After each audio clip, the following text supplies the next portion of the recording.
Hi, my name is Hans. I'm 32 years old. I work as a senior software engineer. I'm married to a wonderful wife, and I've enjoyed playing the drums for 16 years. I just wanted to give you a little glimpse into my life and what it's like to have cerebral palsy, or in my case, spastic diplegia cerebral palsy. I had a fairly typical career in school. I attended public school through grade 9. In high school, I actually attended a college prep school. Then I got to the University of Florida, got my Bachelor's of Science in Computer Science. One of the things I've learned, throughout my life is that people often make assumptions about people with disabilities, particularly when they see a person with a physical disability such as cerebral palsy, or in my case, someone with an odd gait, if you will. They automatically jump to the conclusion that that same person must also be mentally retarded. We have to be certain not to make those kind of assumptions. People assume that just because you have a disability, you can't do things that normal people do. Frankly, I don't know a lot of normal people that play the drums. So those kinds of assumptions are dangerous. Even as a kid, I had opportunity to meet other people with disabilities as part of a day camp that I went to when I was pretty young, only about 5-6 years old. It was run by the Girl Scouts, and it was actually a camp for kids with CP. And there were a couple of guys there, Julius and Henry, and it's funny because Julius liked looking at pretty girls just as much as the next guy, and Henry enjoyed a good joke, even though these guys were stuck in wheelchairs and had difficulty communicating. They still enjoyed and got into the same kinds of things that any other normal kid their age would get into. So I think the key is to provide people with disabilities the opportunity to be as normal as possible. Assume that they have the same desires, and create opportunities for them to express those desires.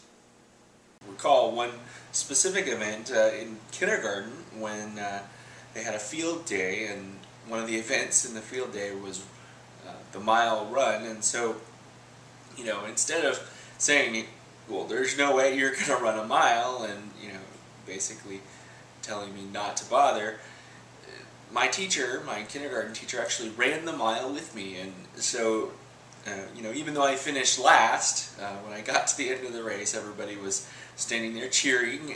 But again, it's another example of when people, teachers in particular, had not allowed a physical disability to get in the way of or change their viewpoint. And I'm really thankful for all of the encouragement that I got from my parents and from my teachers throughout those experiences. Now, that's not to say I don't have challenges on a day-to-day basis. Simple things like getting in and out of the shower, or stepping off a curb, or